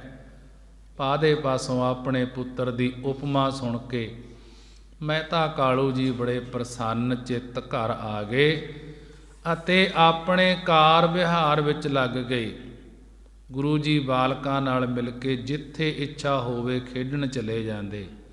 ਇੱਕ ਦਿਨ ਗੁਰੂ ਜੀ ਨੇ ਕੁਝ ਕਾਗਜ਼ ਇਕੱਠੇ ਕਰਕੇ ਛੋਟੀ ਜਿਹੀ ਪੋਥੀ ਵਾਂਗੂ ਬਣਾ ਲਈ ਕਿ ਛੋਟੀ ਜਿਹੀ ਪੋਥੀ ਵਾਂਗੂ ਬਣਾ ਲਏ, ਕਿਉਂਕਿ ਜਿਸ ਤਰ੍ਹਾਂ ਦੇ ਕਾਰ ਵਿਹਾਰ ਵਾਲੀ ਕੁਲ ਵਿੱਚ ਜੋ ਕੋਈ ਜਨਮਦਾ ਹੈ ਉਹ ਉਸ ਅਨੁਸਾਰ ਹੀ ਖੇਡਾਂ ਖੇਡਦਾ ਹੈ। ਜਿਵੇਂ ਖੇਤੀ ਕਰਨ ਵਾਲਾ ਹੈ, ਖੇਤੀ ਕਰਨ ਵਾਲੇ ਦਾ ਬੱਚਾ, ਹੁਣ ਖੇਡਾਂ ਬਦਲ ਗਈਆਂ, ਕੁਕੜੀਆਂ ਤੋੜ ਕੇ ਬਲਦ ਬਣਾ ਲੈਂਦੇ ਸੀ, ਹਲ ਪੰਜਾਲੀ ਬਣਾ ਕੇ, ਕਿਆਰੀਆਂ ਬਣਾ ਕੇ ਖੇਡਦੇ ਸੀ। ਕਿ ਇਸੇ ਤਰ੍ਹਾਂ ਜੋ ਕੋਈ ਕਾਰ ਵਿਹਾਰ ਵਾਲੀ ਕੁਲ ਵਿੱਚ ਜੰਮਦਾ ਹੈ ਉਸੇ ਅਨੁਸਾਰ ਹੀ ਖੇਡਾਂ ਖੇਡਦਾ ਹੈ। ਇਸ ਤਰ੍ਹਾਂ ਇੱਕ ਦਿਨ ਜਦ ਗੁਰੂ ਨਾਨਕ ਦੇਵ ਜੀ ਕਾਗਜ਼ਾਂ ਦੀ ਪੋਥੀ ਬਣਾ ਕੇ ਬਾਲਕਾਂ ਵਿੱਚ ਬੈਠੇ ਕੁਝ ਬਚਨ ਕਰ ਰਹੇ ਸਨ ਤਾਂ ਉੱਥੋਂ ਮਹਿਤਾ ਕਾਲੂ ਜੀ ਆ ਗਏ। ਉਹਨਾਂ ਨੇ ਪ੍ਰੇਮ ਨਾਲ ਪੁੱਛਿਆ, ਪੁੱਤਰ ਜੀ, ਇਹ ਕਾਗਜ਼ ਹੱਥ ਵਿੱਚ ਫੜ ਕੇ ਬਾਲਕਾਂ ਨੂੰ ਕੀ ਦੱਸ ਰਹੇ ਹੋ? ਕਹਿਣ ਲੱਗੇ, ਪਿਤਾ ਕਾਲੂ ਜੀ ਦੇ ਪ੍ਰੇਮ ਭਰੇ ਬਚਨ ਸੁਣ ਕੇ, ਪਿਤਾ ਕਾਲੂ ਜੀ ਦੇ ਪ੍ਰੇਮ ਭਰੇ ਬਚਨ ਸੁਣ ਕੇ ਗੁਰੂ ਨਾਨਕ ਦੇਵ ਬੋਲੇ, ਪਿਤਾ ਜੀ, ਇਹ ਸਪਤ ਸ਼ਲੋਕੀ ਗੀਤਾ ਮੈਂ ਪੜ੍ਹ ਕੇ ਇਸ ਦੇ ਅਰਥ ਵਿਚਾਰ ਰਿਹਾ ਹਾਂ। ਕਿੱਡੀ ਵੱਡੀ ਗੱਲ ਆਖੀ ਕਿ ਮਹਿਤਾ ਕਾਲੂ ਜੀ ਨੂੰ ਕਿਹਾ ਕਿ ਇਹ ਸਪਤ ਸ਼ਲੋਕੀ ਗੀਤਾ ਹੈ, ਮੈਂ ਗੀਤਾ ਪੜ੍ਹ ਕੇ ਇਸ ਦੇ ਅਰਥ ਵਿਚਾਰ ਦੇ ਰਿਹਾ ਹਾਂ, ਜਿਸ ਦੇ ਪੜ੍ਹਨ ਸੁਣਨ ਨਾਲ ਸ਼ੁਭ ਮਾਰਗ ਦੀ ਪ੍ਰਾਪਤੀ ਹੁੰਦੀ ਹੈ। ਮਹਿਤਾ ਕਾਲੂ ਜੀ ਨੇ ਜਦ ਇਹ ਅਚਰਜ ਬਚਨ ਸੁਣੇ ਗੁਰੂ ਨਾਨਕ ਦੇਵ ਜੀ ਦੇ ਤਾਂ ਅਚਰਜ ਹੋ ਕੇ ਕਿਹਾ ਕਿ ਪੁੱਤਰ, ਮੈਨੂੰ ਵੀ ਇਹ ਗੀਤਾ ਪੜ੍ਹ ਕੇ ਅਤੇ ਅਰਥ ਕਰਕੇ ਸੁਣਾਓ, ਮੈਂ ਵੀ ਸੁਣ ਲਵਾਂ। ਪਿਤਾ ਜੀ ਨੂੰ ਗੁਰੂ ਨਾਨਕ ਦੇਵ ਜੀ ਨੇ ਤਦ ਗੀਤਾ ਪੜ੍ਹ ਕੇ ਅਤੇ ਅਰਥ ਕਰਕੇ ਸੁਣਾਏ, ਜਿਸ ਨੂੰ ਸੁਣ ਕੇ ਮਹਿਤਾ ਕਾਲੂ ਇਸ ਤਰ੍ਹਾਂ ਮਗਨ ਹੋ ਗਏ ਜਿਸ ਤਰ੍ਹਾਂ ਘੰਡੇ ਖੇੜੇ ਦੀ ਆਵਾਜ਼ ਸੁਣ ਕੇ ਹਿਰਨ ਮੁਗਧ ਹੋ ਜਾਂਦਾ ਹੈ। ਇਹ ਸਾਰਾ ਸਮਾਚਾਰ ਮਹਿਤਾ ਕਾਲੂ ਜੀ ਨੇ ਘਰ ਆਣ ਕੇ ਮਾਤਾ ਤ੍ਰਿਪਤਾ ਜੀ ਨੂੰ ਬੜੇ ਪ੍ਰਸੰਨ ਹੋ ਕੇ ਦੱਸਿਆ ਕਿ ਹੇ ਸੁਭਾਗਣ, ਪਹਿਲਾ ਜੋਤਸ਼ੀ ਨੇ ਦੱਸਿਆ ਕਿ ਇਹ ਬਾਲਕ ਬੜਾ ਗੁਣਵਾਨ ਤੇ ਸ਼ੁਭ ਲੱਛਣਾਂ ਵਾਲਾ ਹੋਵੇਗਾ। ਫਿਰ ਗੋਪਾਲ ਪਾਦੇ ਨੇ ਆਖਿਆ ਕਿ ਇਹ ਤੁਹਾਡਾ ਪੁੱਤਰ ਹੋਣਹਾਰ ਤੇ ਬੁੱਧੀਮਾਨ ਹੈ। ਹੁਣ ਬਾਲਕਾਂ ਵਿੱਚ ਕਾਗਜ਼ ਲੈ ਕੇ ਬੜੇ ਪ੍ਰੇਮ ਨਾਲ ਕੁਝ ਪੜ੍ਹ ਰਿਹਾ ਸੀ। ਕਹਿਣ ਲੱਗਿਆ ਮਾਤਾ ਤ੍ਰਿਪਤਾ ਜੀ ਨੂੰ ਕਿ ਮੈਂ ਪੁੱਛਿਆ, ਬੇਟਾ ਇਹ ਕੀ ਪੜ੍ਹਦੇ ਹੋ? ਤਾਂ ਕਹਿਣ ਲੱਗੇ, ਪਿਤਾ ਜੀ, ਇਹ ਸਪਤ ਸ਼ਲੋਕੀ ਗੀਤਾ ਹੈ। ਮੈਂ ਜਦ ਕਿਹਾ ਕਿ ਮੈਨੂੰ ਪੜ੍ਹ ਕੇ ਅਰਥ ਕਰਕੇ ਦੱਸੋ ਤਾਂ ਕਾਲੂ ਜੀ ਕਹਿਣ ਲੱਗੇ, ਨਾਨਕ ਜੀ ਨੇ ਸਪਤ ਸ਼ਲੋਕੀ ਗੀਤਾ ਪੜ੍ਹ ਕੇ ਇਸ ਤਰ੍ਹਾਂ ਮਿੱਠੀ ਸੁੰਦਰ ਸੁਰ ਨਾਲ ਸੁਣਾਈ ਕਿ ਜਿਵੇਂ ਕਿਸੇ ਪੰਡਤ ਪਾਸੋਂ ਪੜ੍ਹ ਕੇ ਆਇਆ ਹੈ। ਹੁਣ ਤਾਂ ਇਸ ਦੀ ਬੁੱਧੀ ਬਹੁਤ ਚੰਗੇ ਗੁਣੀਆਂ ਵਰਗੀ ਹੈ। ਪਿੱਛੋਂ ਪਤਾ ਨਹੀਂ ਵੱਡੇ ਹੋ ਕੇ ਕੈਸੀ ਹੋ ਜਾਵੇ। ਅੱਗੋਂ ਮਾਤਾ ਤ੍ਰਿਪਤਾ ਜੀ ਨੇ ਕਿਹਾ, ਇਸ ਵਿੱਚ ਸਾਰੇ ਹੀ ਸ਼ੁਭ ਲੱਛਣ ਨਜ਼ਰ ਆਉਂਦੇ ਹਨ। ਇਹ ਸਦਾ ਪ੍ਰਸੰਨ ਹੀ ਰਹਿੰਦਾ ਹੈ, ਕਦੇ ਰੋਂਦਾ ਨਹੀਂ, ਬਾਲਕਾਂ ਨਾਲ ਖੇਡਣ ਸਮੇਂ ਕਿਸੇ ਨੂੰ ਗਾਲ ਨਹੀਂ ਦਿੰਦਾ, ਕਿਸੇ ਬਾਲਕ ਨਾਲ ਲੜਦਾ ਨਹੀਂ, ਸਦਾ ਮਿੱਠਾ ਹੀ ਬੋਲਦਾ ਹੈ। ਇਸਤਰੀ ਪੁਰਖ ਸਾਰੇ ਇਸ ਦੀ ਵਡਿਆਈ ਕਰਦੇ ਹਨ। ਇਹ ਗੱਲਾਂ ਸੁਣ ਕੇ ਕਾਲੂ ਜੀ ਨੇ ਕਿਹਾ, ਮੈਨੂੰ ਤਾਂ ਹੁਣ ਨਿਸ਼ਚਾ ਹੋ ਗਿਆ ਹੈ ਕਿ ਜੋਤਸ਼ੀ ਨੇ ਜੋ ਕੁਝ ਕਿਹਾ ਉਹ ਸਭ ਠੀਕ ਹੀ ਹੈ। ਫਿਰ ਉਸ ਤੋਂ ਬਾਅਦ ਭਾਈ ਬਾਲਾ ਜੀ ਇਹ ਜਨਮ ਸਾਖੀ ਲਿਖਾਉਂਦਾ ਹੋਇਆ ਕਹਿਣ ਲੱਗਿਆ ਗੁਰੂ ਅੰਗਦ ਦੇਵ ਮਹਾਰਾਜ ਜੀ ਨੂੰ, ਗੁਰੂ ਜੀ ਇਸ ਤਰ੍ਹਾਂ ਜਦ ਗੁਰੂ ਨਾਨਕ ਦੇਵ ਜੀ ਨੂੰ ਬਾਲਕ ਨਾਲ ਖੇਡਦਿਆਂ ਅਤੇ ਕੌਤਕ ਕਰਦਿਆਂ 1 ਸਾਲ ਲੰਘ ਗਿਆ, ਤਾਂ ਇੱਕ ਦਿਨ ਫਿਰ ਮਹਿਤਾ ਕਾਲੂ ਜੀ ਨੇ ਵਿਚਾਰਿਆ ਕਿ ਇਸ ਖੇਡਣ ਕੁੱਦਣ ਵਿੱਚ ਹੀ ਨਾਨਕ ਉਮਰ ਬਤੀਤ ਕਰ ਰਿਹਾ ਹੈ। ਅੱਗੇ ਵੱਡਾ ਹੋ ਕੇ ਆਪਣਾ ਨਿਰਵਾਹ ਕਿਸ ਤਰ੍ਹਾਂ ਕਰੇਗਾ, ਇਸ ਕਰਕੇ ਇਸ ਨੂੰ ਪੜ੍ਹਾਉਣਾ ਚਾਹੀਦਾ ਹੈ। ਹੁਣ ਇਸ ਦੀ ਉਮਰ ਪੜ੍ਹਨ ਵਾਲੀ ਹੈ, ਖੇਡਾਂ ਵਿੱਚ ਲਗਾਉਣ ਵਾਲੀ ਨਹੀਂ। ਇਸ ਤਰ੍ਹਾਂ ਮਨ ਨਾਲ ਸਲਾਹ ਕਰਕੇ ਕਾਲੂ ਜੀ ਗੁਰੂ ਨਾਨਕ ਦੇਵ ਜੀ ਨੂੰ ਫਾਰਸੀ ਪੜ੍ਹਨ ਵਾਸਤੇ ਮੁੱਲਾਂ ਪਾਸ ਲੈ ਗਏ। ਮੁੱਲਾਂ ਨੂੰ ਬੜੀ ਨਿਮਰਤਾ ਨਾਲ ਆਖਿਆ ਕਿ ਮੁੱਲਾਂ ਜੀ, ਮੇਰੇ ਪੁੱਤਰ ਨੂੰ ਤੁਸੀਂ ਬੜੇ ਪਿਆਰ ਨਾਲ ਪੜ੍ਹਾਉਣਾ ਕਰਿਓ। ਇਹ ਬੜਾ ਸਿਆਣਾ ਹੈ, ਛੇਤੀ ਹੀ ਜੋ ਕੁਝ ਤੁਸੀਂ ਪੜ੍ਹਾਓਗੇ ਪੜ੍ਹ ਜਾਏਗਾ। ਇਸ ਦੀ ਪੜ੍ਹਾਈ ਤੁਸੀਂ ਰੋਜ਼ ਦੀ ਰੋਜ਼ ਮੈਨੂੰ ਦੱਸਦੇ ਰਹਿਣਾ ਕਿ ਕੀ ਕੁਝ ਪੜ੍ਹਦਾ ਹੈ। ਕਾਲੂ ਨੇ ਕੁਝ ਮਠਿਆਈਆਂ ਤੇ 1 ਰੁਪਇਆ ਮੁੱਲਾਂ ਨੂੰ ਦਿੱਤਾ। ਮੁੱਲਾਂ ਨੇ ਨਾਨਕ ਜੀ ਨੂੰ ਆਪਣੇ ਪਾਸ ਬਿਠਾ ਕੇ ਪੱਟੀ ਉੱਤੇ ਲਫ਼ਜ਼ ਬੇ ਲਿਖ ਕੇ ਪੜ੍ਹਾਉਣਾ ਸ਼ੁਰੂ ਕਰ ਦਿੱਤਾ। ਮੁੱਲਾਂ ਇਹ ਵੇਖ ਕੇ ਬੜਾ ਅਚਰਜ ਹੋਇਆ ਕਿ ਉਸ ਦੇ ਪੜ੍ਹਾਉਣ ਵਿੱਚ ਭਾਵੇਂ ਦੇਰੀ ਹੋ ਜਾਵੇ, ਪਰ ਨਾਨਕ ਜੀ ਦੇ ਪੜ੍ਹਨ ਵਿੱਚ ਕੁਝ ਦੇਰੀ ਨਹੀਂ ਲੱਗਦੀ ਸੀ। ਜੋ ਉਹ ਪੜ੍ਹਾਉਂਦਾ ਹੈ ਨਾਨਕ ਜੀ ਤੱਟ ਪੱਟ ਪੜ੍ਹ ਕੇ ਸੁਣਾ ਦਿੰਦੇ ਹਨ। ਮੁੱਲਾਂ ਨੇ ਕਿਹਾ, ਇਹ ਤਾਂ ਇਉਂ ਜਾਪਦਾ ਹੈ ਕਿ ਇਹ ਬਾਲਕ ਕਿਤੋਂ ਪਹਿਲਾਂ ਹੀ ਪੜ੍ਹਿਆ ਹੋਇਆ ਹੈ। ਫਾਰਸੀ ਇਲਮ ਭਾਵੇਂ ਬੜਾ ਔਖਾ ਹੈ। ਉਹਦਾ ਮੌਲਵੀ ਕਹਿਣ ਲੱਗਿਆ ਕਿ ਫਾਰਸੀ ਇਲਮ ਭਾਵੇਂ ਬੜਾ ਔਖਾ ਹੈ, ਪਰ ਇਹ ਇਸ ਨੂੰ ਝੱਟ ਹੀ ਪੜ੍ਹੀ ਜਾਂਦਾ ਹੈ। ਉਮਰ ਕਰਕੇ ਭਾਵੇਂ ਇਹ ਬੱਚਾ ਹੈ, ਪਰ ਅਕਲ ਕਰਕੇ ਬਿਰਧ ਹੈ। ਬਿਰਧਾਂ ਵਾਲੀ ਬਜ਼ੁਰਗ ਸਿਆਣਿਆਂ ਵਾਲੀ ਅਕਲ ਹੈ ਇਸ ਦੀ। ਜਿਹੜੇ 10 ਸਾਲਾਂ ਤੋਂ ਮੇਰੇ ਪਾਸ ਪੜ੍ਹ ਰਹੇ ਹਨ, ਮੌਲਵੀ ਕਹਿਣ ਲੱਗਿਆ, ਉਹ ਵੀ ਇਸ ਦੇ ਬਰਾਬਰ ਪੜ੍ਹ ਨਹੀਂ ਸਕਦੇ। ਇਹ ਤਾਂ ਕੋਈ ਅਵਤਾਰ ਜਾਪਦਾ ਹੈ। ਮੁੱਲਾਂ ਪਾਸੋਂ ਇਸ ਤਰ੍ਹਾਂ ਦੀ ਉਸਤਤੀ ਸੁਣ ਕੇ ਮਹਿਤਾ ਕਾਲੂ ਜੀ ਬੜੇ ਪ੍ਰਸੰਨ ਹੋਏ ਕਿ ਉਹਨਾਂ ਦਾ ਪੁੱਤਰ ਇਤਨਾ ਹੋਣਹਾਰ ਤੇ ਲਾਇਕ ਹੈ। ਇਹ ਖਬਰ ਸਾਰੇ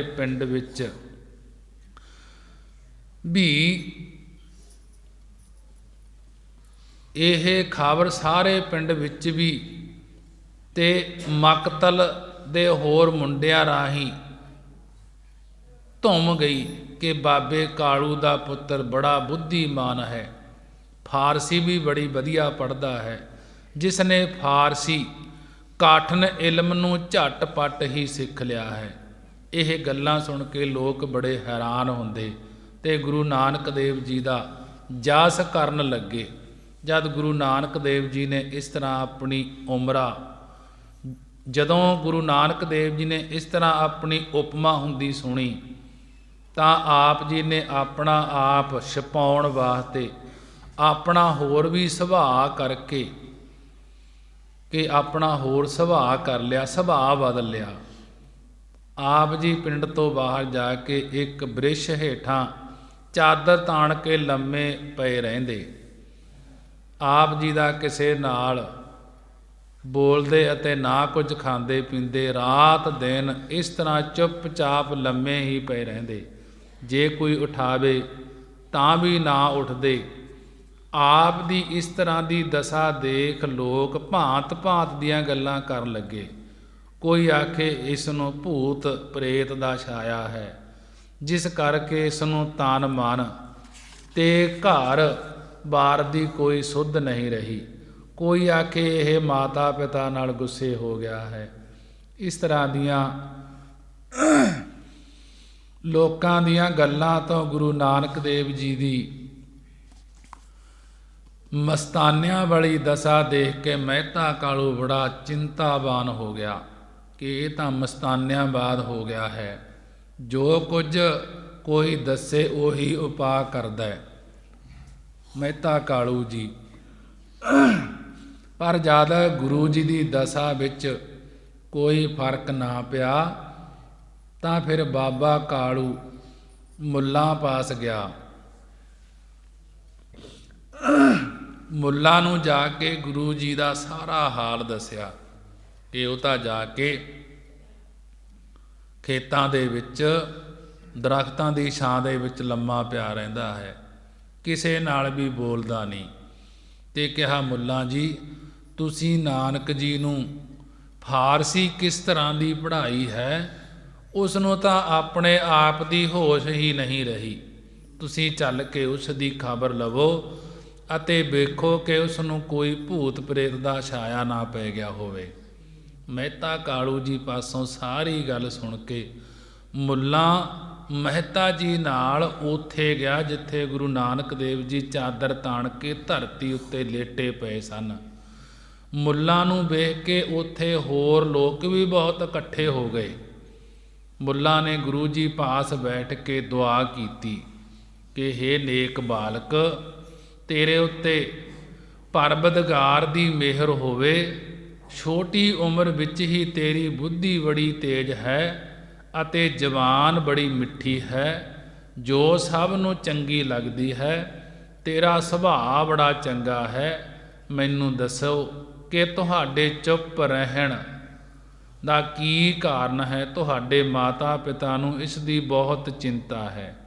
ਜਦ ਗੁਰੂ ਨਾਨਕ ਦੇਵ ਜੀ ਨੇ ਮੁੱਲਾ ਨੂੰ ਇਸ ਦਾ ਕੋਈ ਉੱਤਰ ਨਾ ਦਿੱਤਾ ਤਾਂ ਮੁੱਲਾ ਨੇ ਫੇਰ ਅਧੀਨਗੀ ਨਾਲ ਕਿਹਾ ਕਿ ਇਹ ਪੁਰਸ਼ ਜੋ ਖੜੇ ਹਨ ਇਹ ਚਾਹੁੰਦੇ ਹਨ ਕਿ ਤੁਹਾਡੇ ਪਾਸੋਂ ਕੋਈ ਗੱਲ ਸੁਣੀਏ, ਪਰ ਜਦ ਤੁਸੀਂ ਕੁਝ ਵੀ ਨਹੀਂ ਬੋਲਦੇ ਤਾਂ ਇਹਨਾਂ ਦੇ ਮਨ ਨੂੰ ਰੰਜ ਹੁੰਦਾ ਹੈ। ਇਸ ਕਰਕੇ ਖੁਦਾ ਦੇ ਵਾਸਤੇ ਆਪ ਇੱਕ ਵਾਰ ਉੱਠ ਕੇ ਇਹਨਾਂ ਨੂੰ ਆਪਣੇ ਅੰਦਰਲੀ ਗੱਲ ਦੱਸੋ। ਮੁੱਲਾਂ ਦੇ ਅਧੀਨਗੀ ਦੇ ਵਚਨ ਅਤੇ ਖੁਦਾ ਦਾ ਵਾਸਤਾ ਸੁਣ ਕੇ ਗੁਰੂ ਨਾਨਕ ਦੇਵ ਜੀ ਉੱਠ ਕੇ ਬੈਠੇ ਹੋ ਗਏ ਤੇ ਬੈਠ ਕੇ ਰਾਗ ਤਲੰਗ ਵਿੱਚ ਸ਼ਬਦ ਉਚਾਰਨ ਕੀਤਾ ਹੈ। ਜਿਹੜਾ ਉਹ ਉੱਥੇ ਸ਼ਬਦ ਉਚਾਰਨ ਕੀਤਾ, ਕਹਿਣ ਲੱਗੇ, ਦੁਨੀਆ ਮੁਕਾਮੇ ਫਾਨੀ ਤਹਿਕੀਕ ਦਿਲਦਾਨੀ, ਮਮ ਸਰ ਮੂਏ ਅਜਰੈਲ ਗਿਰਫਤ ਹੈ ਦਿਲ ਹੇਚ ਨਾ ਦਾਨੀ। ਇਹ ਸ਼ਬਦ ਉੱਥੇ ਉਚਾਰਨ ਕੀਤਾ। ਕਹਿਣ ਲੱਗੇ, ਹੇ ਮੁੱਲਾ ਜੀ, ਜੇਕਰ ਤੁਸੀਂ ਮੇਰੀ ਦਸ਼ਾ ਜਾਣਨੀ ਚਾਹੁੰਦੇ ਹੋ ਤਾਂ ਕੰਨ ਦੇ ਕੇ ਸੁਣਨਾ ਕਰੋ, ਕਿਉਂਕਿ ਤੁਸਾਂ ਖੁਦਾ ਦਾ ਵਾਸਤਾ ਪਾਇਆ ਹੈ। ਇਸ ਕਰਕੇ ਉੱਤਰ ਦੇ ਰਿਹਾ ਹਾਂ ਮੈਂ। ਇਹ ਜੋ ਤੁਸਾਂ ਦੁਨੀਆ ਦਾ ਮੁਕਾਮ ਸਮਝਿਆ ਹੈ, ਦੁਨੀਆ ਮੁਕਾਮੇ ਫਾਨੀ, ਕਿ ਇਹ ਜੋ ਤੁਸਾਂ ਦੁਨੀਆ ਦਾ ਮੁਕਾਮ ਸਮਝਿਆ ਹੈ, ਉਸ ਨੂੰ ਨਾਮ ਤੋਂ ਬਿਨਾਂ ਸਭ ਕੁਝ ਝੂਠ ਹੀ ਜਾਣੋ। ਸਿਰ ਤੇ ਮੌਤ ਦਾ ਸਦਾ ਡਰ ਲੱਗਿਆ ਰਹਿੰਦਾ ਹੈ, ਜਿਸ ਡਰ ਕਰਕੇ ਮੇਰੇ ਪਾਸੋਂ ਦੁਨੀਆ ਦਾ ਕੋਈ ਕਾਰ ਵਿਹਾਰ ਨਹੀਂ ਹੋ ਸਕਦਾ। ਇਹ ਗੱਲ ਆਪ ਜੀ ਦੀ ਸੁਣ ਕੇ ਮੁੱਲਾ ਨੇ ਕਿਹਾ, ਅਜੇ ਤਾਂ ਤੁਹਾਡੀ ਬਾਲਕ ਅਵਸਥਾ ਹੈ, ਤੁਹਾਨੂੰ ਇਹ ਗੱਲਾਂ ਨਹੀਂ ਸੋਚਣੀਆਂ ਚਾਹੀਦੀਆਂ। ਇਹ ਗੱਲਾਂ ਤਾਂ ਉਹਨਾਂ ਨੂੰ ਕਰਨੀਆਂ ਚਾਹੀਦੀਆਂ ਹਨ ਜਿਨ੍ਹਾਂ ਦੀ ਮੇਰੇ ਵਾਂਗੂ ਬਿਰਧ ਅਵਸਥਾ ਹੋ ਗਈ ਹੋਵੇ। ਅਜੇ ਤੁਸੀਂ ਬੱਚੇ ਹੋ, ਬੱਚਿਆਂ ਵਾਲੀਆਂ ਹੀ ਗੱਲਾਂ ਕਰੋ। ਜਵਾਨ ਹੋ ਕੇ ਇਸਤਰੀ ਪੁੱਤਰਾਂ ਤੇ ਧਨ ਸੰਪਤਾ ਦੇ ਸੁੱਖ ਭੋਗੋ। ਹੁਣ ਕਾਰ ਕਰਕੇ ਸੰਬੰਧੀਆਂ ਨੂੰ ਖੁਸ਼ੀਆਂ ਦਿਓ। ਮੁੱਲਾਂ ਦੀਆਂ ਇਹ ਉਪਦੇਸ਼ ਮਈ ਗੱਲਾਂ ਸੁਣ ਕੇ ਸਤਿਗੁਰੂ ਜੀ ਬੋਲੇ, ਮੁੱਲਾ ਜੀ ਤੁਸੀਂ ਜੋ ਇਹੋ ਕਿਹਾ ਹੈ ਕਿ ਇਸ ਤਰ੍ਹਾਂ ਦੇ ਵਿਚਾਰ ਬਿਰਧ ਅਵਸਥਾ ਵਾਲੇ ਨੂੰ ਕਰਨੇ ਚਾਹੀਦੇ ਹਨ, ਇਹ ਠੀਕ ਨਹੀਂ, ਕਿਉਂਕਿ ਮੌਤ ਦਾ ਪਤਾ ਨਹੀਂ ਕਿਸ ਸਮੇਂ ਆ ਜਾਵੇ ਤੇ ਜਿੰਦ ਨੂੰ ਕੱਢ ਕੇ ਲੈ ਜਾਵੇ। ਜੇ 100 ਸਾਲ ਦੀ ਉਮਰ ਵੀ ਹੋਵੇ ਤਾਂ ਅੱਧੀ ਤਾਂ ਪਹਿਲਾਂ ਸੌਣ ਵਿੱਚ ਹੀ ਬੀਤ ਜਾਂਦੀ ਹੈ। ਪਹਿਲੇ 15 ਸਾਲ ਬਚਪਨ ਵਿੱਚ ਅਚੇਤ ਬੀਤ ਜਾਂਦੇ ਹਨ। 80 ਸਾਲ ਤੋਂ ਉੱਪਰ ਕੋਈ ਕੰਮਕਾਰ ਨਹੀਂ ਹੋ ਸਕਦਾ, ਨਾ ਕੰਨਾਂ ਨਾਲ ਸੁਣਿਆ ਜਾਂਦਾ ਹੈ ਤੇ ਨਾ ਅੱਖਾਂ ਨਾਲ ਵੇਖਿਆ ਜਾਂਦਾ ਹੈ। ਇੰਦਰੀਆਂ ਕਮਜ਼ੋਰ ਹੋ ਜਾਂਦੀਆਂ ਹਨ ਅਤੇ ਕੰਮਕਾਰ ਦੀ ਕੋਈ ਸੋਝੀ ਨਹੀਂ ਰਹਿੰਦੀ। ਜਦ ਆਪਣੇ ਸਰੀਰ ਦੀ ਕਿਰਿਆ ਕਰਨੀ ਵੀ ਕਠਿਨ ਹੋ ਜਾਂਦੀ ਹੈ ਤਾਂ ਫਿਰ ਹਰੀ ਨਾਮ ਕਿਸ ਤਰ੍ਹਾਂ ਜਪਿਆ ਜਾਏਗਾ। ਜਿਹੜੇ ਸਰੀਰ ਕਰਕੇ ਕੁਝ ਠੀਕ ਰਹਿੰਦੇ ਹਨ ਉਹ ਵੀ ਪੁੱਤਰਾਂ ਧੀਆਂ ਦੇ ਲਾਡਾਂ ਦੇ ਖਾਣ ਪਹਿਨਣ ਦੇ ਵਿਚਾਰਾਂ ਵਿੱਚ ਹੀ ਸਾਰੀ ਉਮਰ ਬਤੀਤ ਕਰ ਲੈਂਦੇ ਹਨ ਅਤੇ ਅੰਤ ਨੂੰ ਨਾਮ ਤੋਂ ਬਿਨਾਂ ਖਾਲੀ ਹੱਥ ਝਾੜ ਕੇ ਤੁਰ ਪੈਂਦੇ ਹਨ।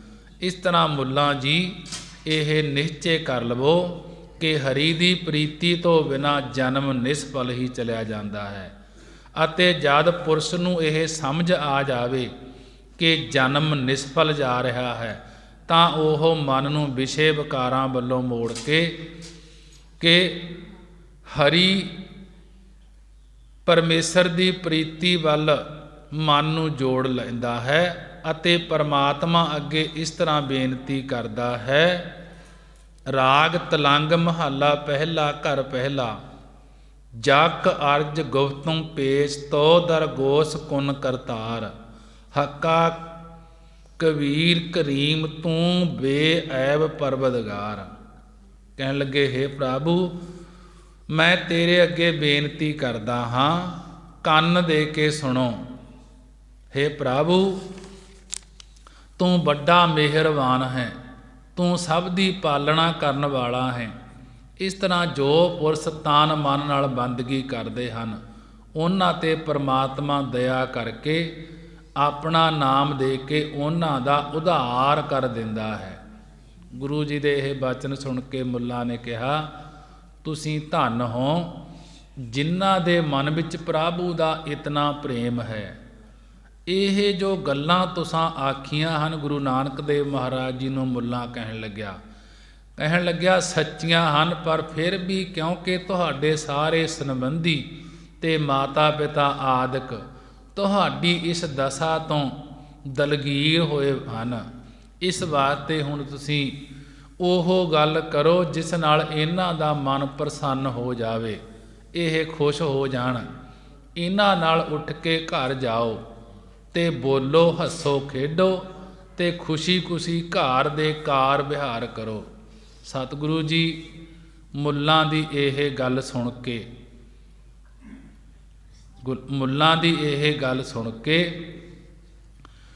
ਕਹਿਣ ਲੱਗੇ, ਜਾਨ ਪਿਸਰ ਪਾਦਰ ਬਿਦਾਰ ਦਾ ਕਸ, ਜਾਨ ਪਿਸਰ ਪਾਦਰ ਬਿਰਾਦਰਾ ਕਾਸ ਨੇਸ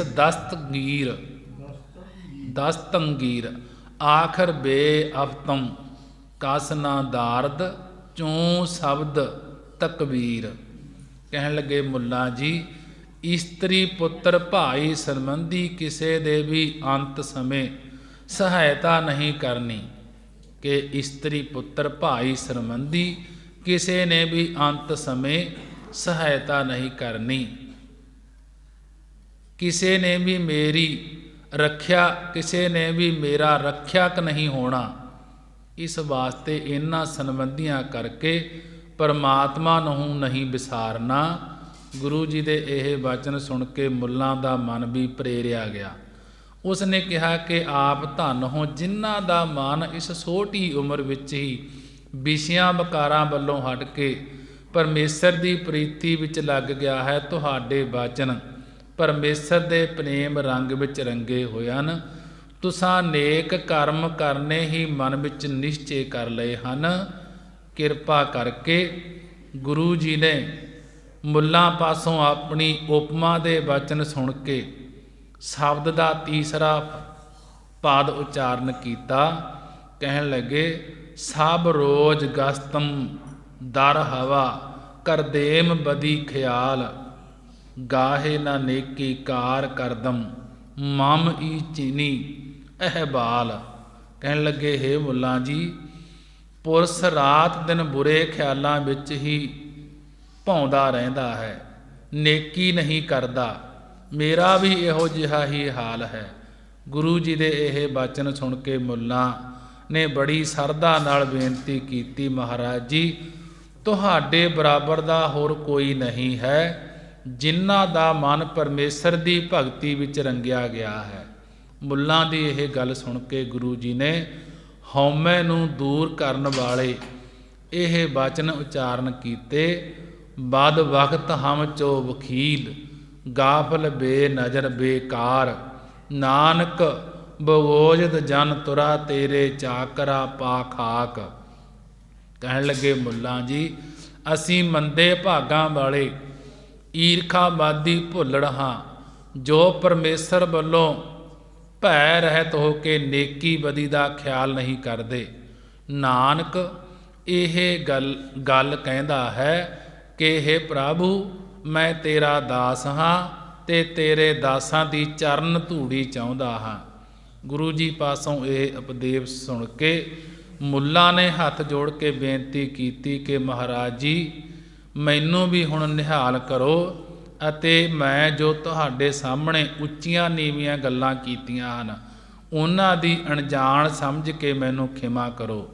ਮੁੱਲਾਂ ਦੀ ਬੇਨਤੀ ਸੁਣ ਕੇ ਗੁਰੂ ਜੀ ਨੇ ਉਸ ਨੂੰ ਸਤਿਨਾਮ ਦਾ ਉਪਦੇਸ਼ ਦੇ ਕੇ ਆਗਿਆ ਕੀਤੀ ਕਿ ਸਤ ਸੰਗਤ ਕਰਿਆ ਕਰੋ ਅਤੇ ਪਰਮੇਸ਼ਰ ਦਾ ਨਾਮ ਜਪਿਆ ਕਰੋ, ਤੁਹਾਡੀ ਕਲਿਆਣ ਹੋ ਜਾਏਗੀ। ਇਸ ਤਰ੍ਹਾਂ ਉਪਦੇਸ਼ ਲੈ ਕੇ ਮੁੱਲਾਂ ਨੇ ਗੁਰੂ ਜੀ ਨੂੰ ਨਮਸਕਾਰ ਕੀਤੀ ਅਤੇ ਪ੍ਰਸੰਨ ਚਿੱਤ ਆਪਣੇ ਘਰ ਨੂੰ ਚਲਿਆ ਗਿਆ। ਤੇ ਇੱਥੇ ਹੀ ਸਮਾਪਤੀ। ਕੱਲ੍ਹ ਨੂੰ ਜੋ ਜੰਝੂ ਪਾਉਣ ਦੀ ਕਿਰਿਆ ਸੀ ਉਸ ਬਾਰੇ ਵਿਚਾਰ ਚੱਲੇਗੀ। ਗੁਰਬਾਣੀ ਇਤਿਹਾਸ ਦੀ ਵਿਚਾਰ ਕਰਦਿਆਂ ਇੱਕ ਨਹੀਂ ਅਨੇਕਾਂ ਹੀ ਭੁੱਲਾਂ ਹੋ ਜਾਂਦੀਆਂ ਹਨ।